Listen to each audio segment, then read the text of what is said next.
Hello students, now we take up module 10th of the paper second. Today we shall learn about the role of Venice and its artists, Bellini, Giorgione and Titian in the Renaissance.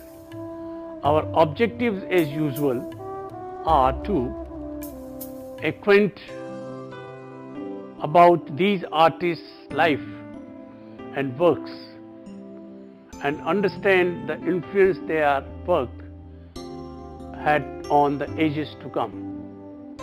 The module includes Venice, Bellini family, Giorgione, Titian,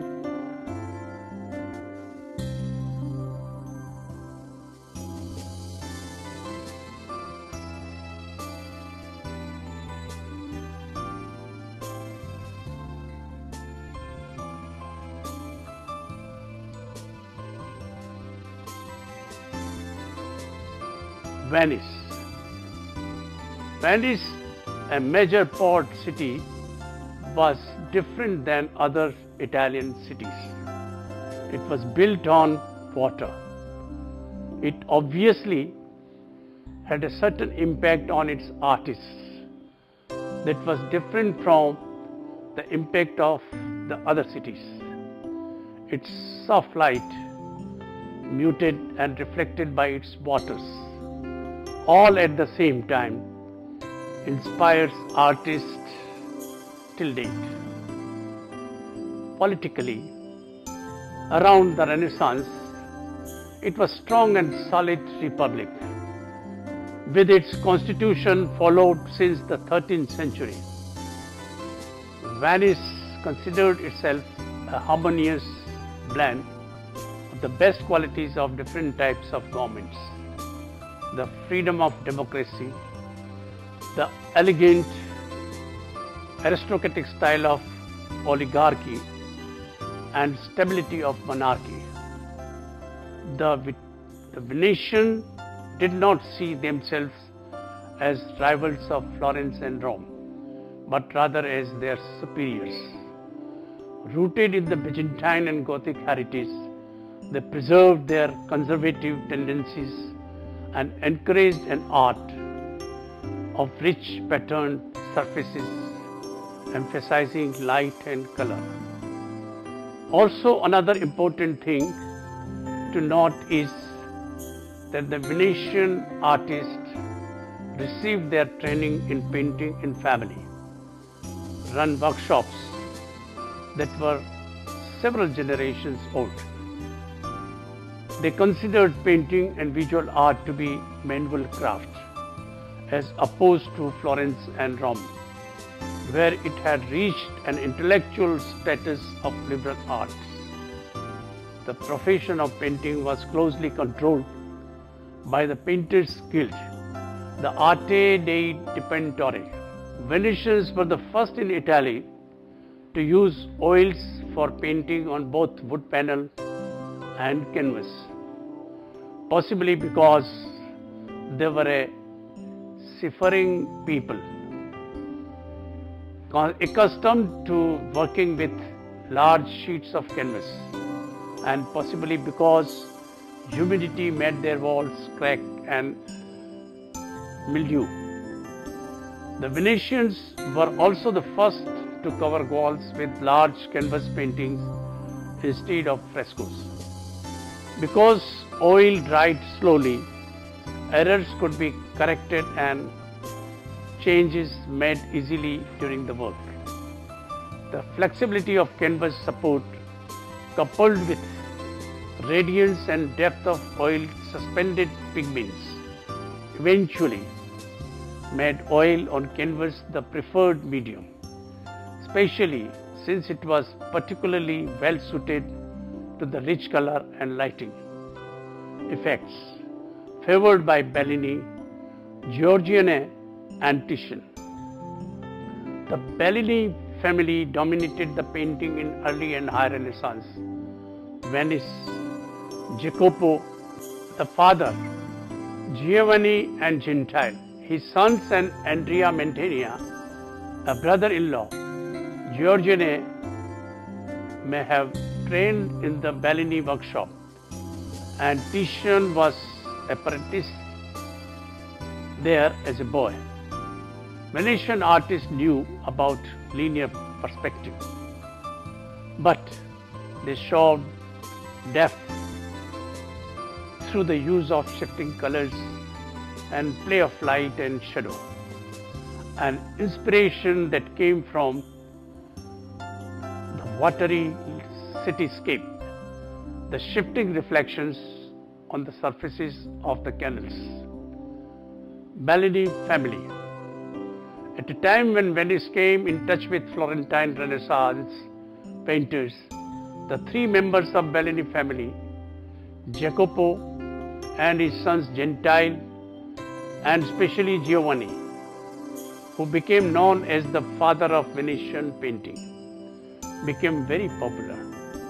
Jacopo Bellini introduced Renaissance features in Venetian painting, concerns, techniques and motifs.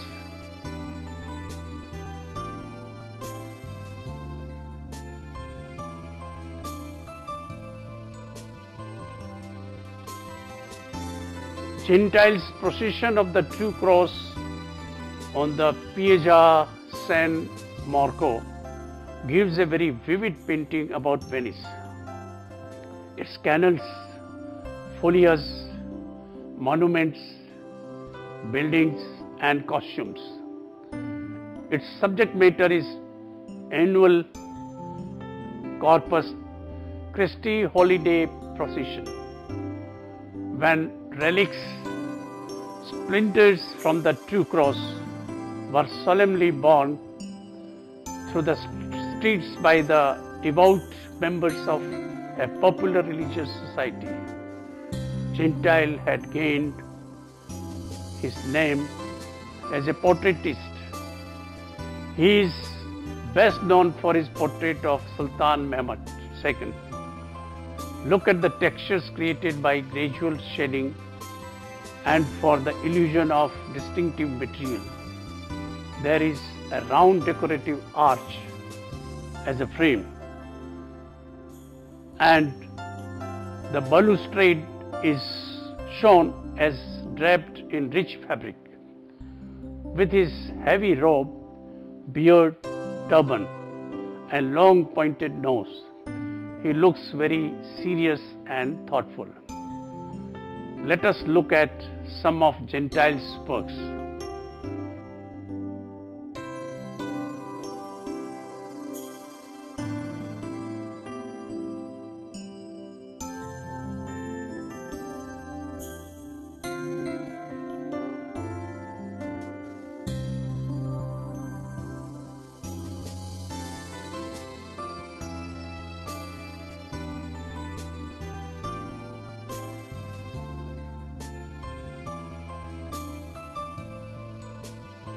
Giovanni Bellini was active for over 60 years and brought Renaissance to Venice. He was one of the first painters to take up oil painting and kept himself to Christian subjects and painted many Madonnas like his brother in his early career. Though he followed linear perspective, he sought for depth through light like Masaccio and Francisca. In his Agony in the Garden, the horizon moves up. The figures in the painting are enclosed by a deep, wide, barren landscape to depict the emotion. The full brilliance of the colors of the dawn and the reflected light within the shadow give an emotional feeling to the painting. This is the first of a great series of Venetian landscape scenes that was to develop continuously for a century or more. To a city surrounded by water, the emotional value of landscape was now fully revealed. Till 1475, he painted in a Mantegna style when he met Messina. After this, his work is said to become more mature, independent and versatile, as visible in the San Giobbe altarpiece, a representative of the High Renaissance in Venice, called Sacra Convergency, because of a postural and gestural conversation between the characters. This painting has a fictive apse suffused with a rich yellow light, a reminder of Byzantine gold mosaic in the half tone behind Mary and Jesus. The classicizing pilasters and the relation precision of their surface carving are reminiscent of Mantegna, even though the eye level is at the center of the lower frame. Mary and Jesus become the focal point, both symbolic and literal, of the painting. By the end of the century, he took to painting the landscape and became one of the biggest landscape painters. His study of outdoor light was such that one can deduce not only the season depicted, but almost the hour of the day. His St. Francis in Ecstasy combines the anatomy of the earth as carefully as those of human figures. But the purpose of this naturalism is to convey idealism through the realistic portrayal of the detail. His portraits are an amazing example of High Renaissance.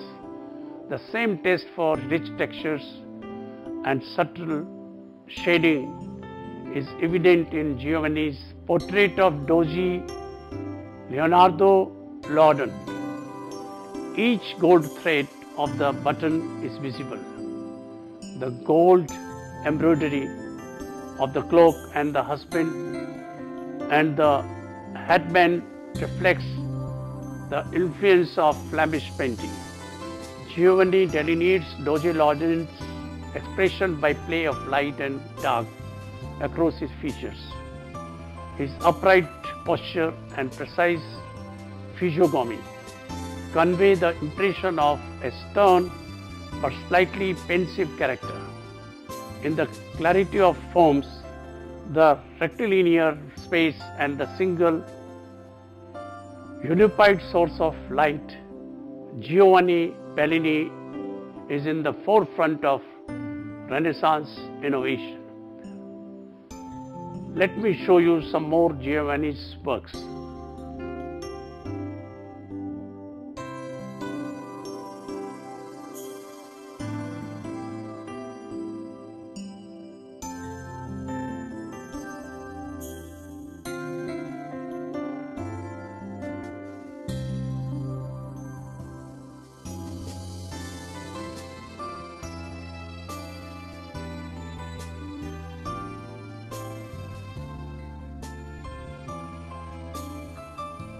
Giorgione. At the time when High Renaissance was working with the technicalities of line, light and shade and use, in Venice, Giorgione the Castelfranco, called Giorgione circa 1477 to 1510, became the most important exponents of Venetian colorism. Through the use of subtle shades of color, Giorgione lived only to the age of 32 or 33, and few of his paintings survive. Giorgione's most famous picture is The Tempest, 1506, Venice Academic Gallery. It is one of the persistent mysteries of the Renaissance iconography. The subject of this painting is unclear, but its artistic mastery is apparent. The Tempest portrays a soldier and a breastfeeding woman on the either side of a stream. Amidst city's rubble and incoming storm, the multitude of symbols in the Tempest offer many interpretations, but none is wholly satisfying. The three philosophers show the three figures stand near dark empty cave, sometimes interpreted as symbols of Plato's cave or the three magi. They seem lost in a typical Giorgionesque dreamy mood, reinforced by the hazy light characteristic, sometimes characterized as the three ages of man or three temperaments. The separate identities of the figures are clearly established, and they appear against a landscape of great beauty. Each may represent a different philosophic tradition. It has been suggested the Christian, Arab and Hebrew. Each character is involved in his own speculations. The painting was completed by the Venetian painter Sebastiano del Piombo after the master's death, but it looks like Sebastiano could only have added a few finishing touches, as composition and colors is so fully Giorgionesque.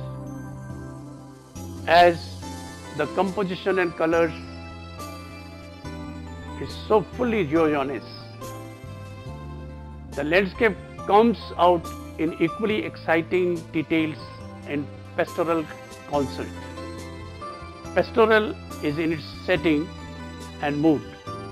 Its meaning is very elusive. It reveals the Venetian love of textures, as the appearance of flesh, fabric, wood, stone and foliage are rendered almost palpable, while devoid of harsh contours.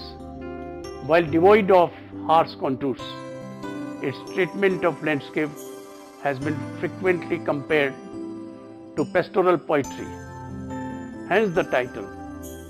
It was completed by Titian later. Giorgione's Sleeping Venus, circa 1509, was unfinished at his death and was completed by Titian, but the basic style is Giorgione's. The woman is a metaphor of landscape, and the curves of her body represent the landscape. Giorgione's Venus might be dreaming, maybe an erotic one, that is enhanced by the exquisitely pure and severe rhythm of line and contour of the silver drapery. The glowing landscapes that fills the space behind her most harmoniously frame her divinity.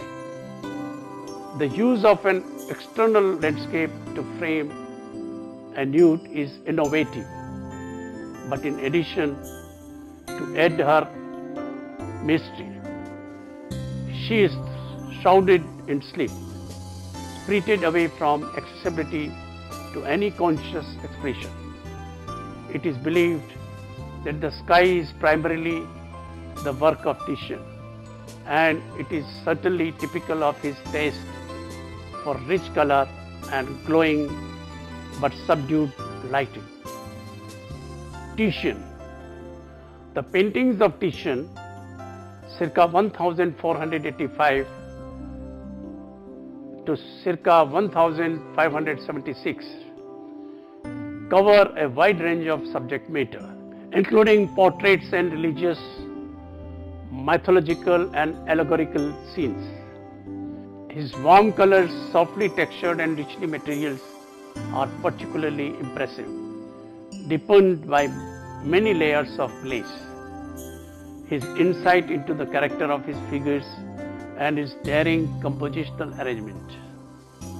Born in the southern Alps, in the town of Cadore, he studied with Gentile and Giovanni Bellini and became a pupil of Giorgione later.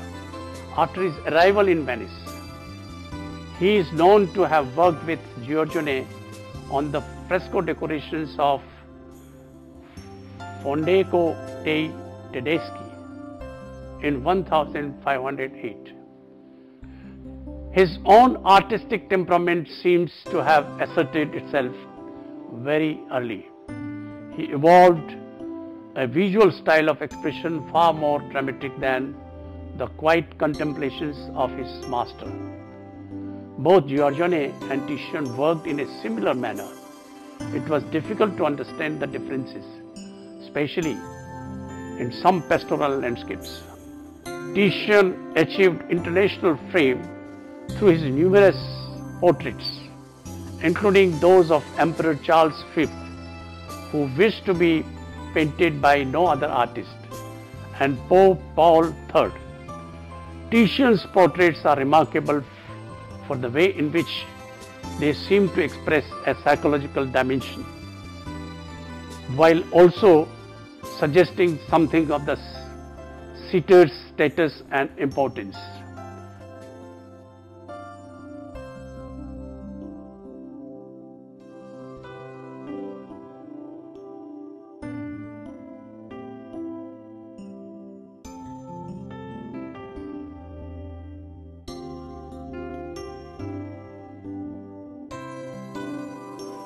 His earliest portraits, Portrait of a Man, follow Giorgione in melancholy or dreamy mood portrait.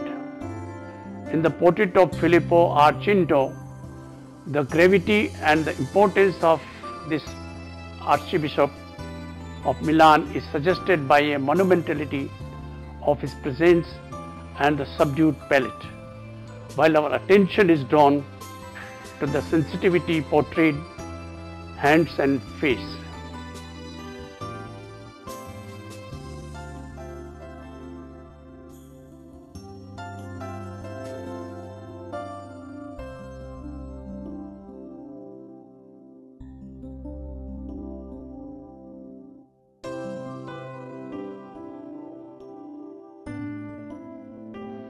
Titian's first major public commission in Venice, the Assumption of the Virgin for the high altar of Santa Maria Gloriosa the Frari, 1516 to 1518, established his place as a leading painter of the city.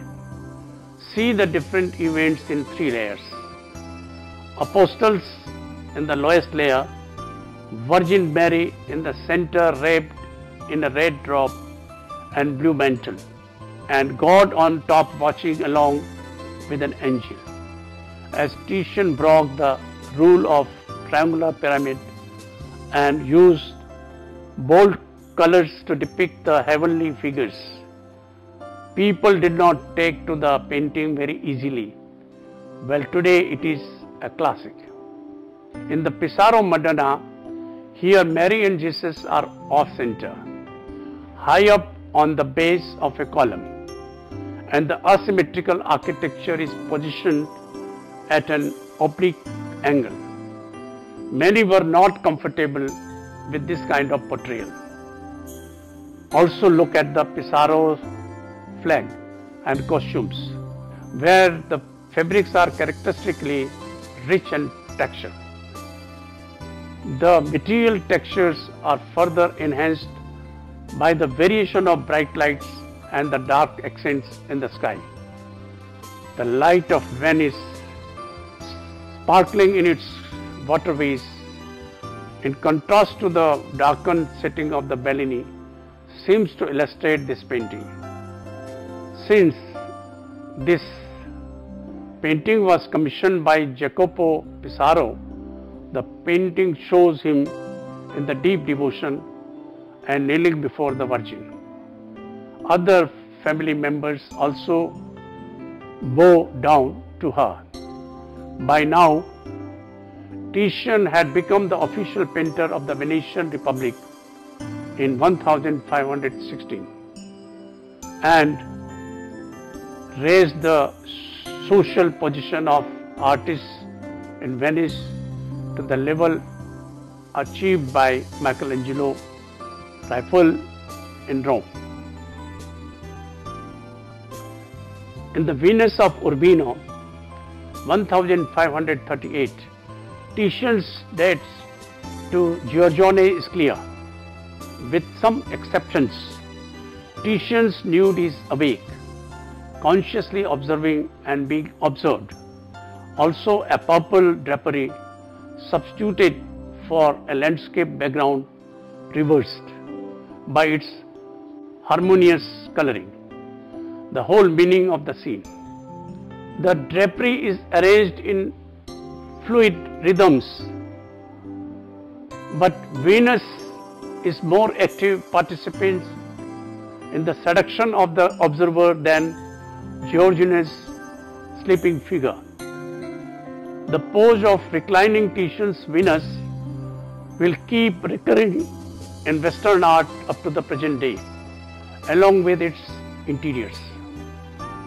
Let us look at some of his works.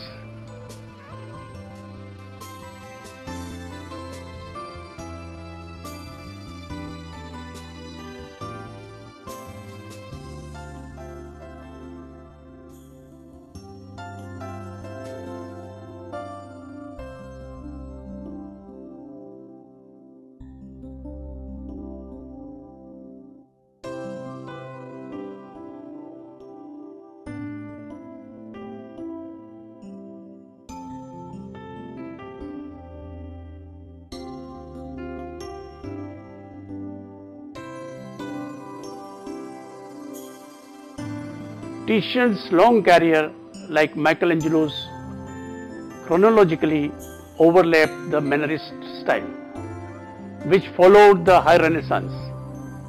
In their late styles, both artists went beyond the High Renaissance classicism of Raphael. Titian in his loose brushwork and Michelangelo in his elongated forms. This demonstrates the difficulty of confining dynamic artists to specific stylistic categories. Nevertheless, by virtue of their training and their impact on history of art, both Titian and Michelangelo are considered to be epitomize the High Renaissance. The heirs to the great flowering of 16th century Venetian painting were to be found not in Venice itself, where talent declined rapidly after 1600, but in the Amsterdam, Antwerp and Madrid, Rome, Paris and London.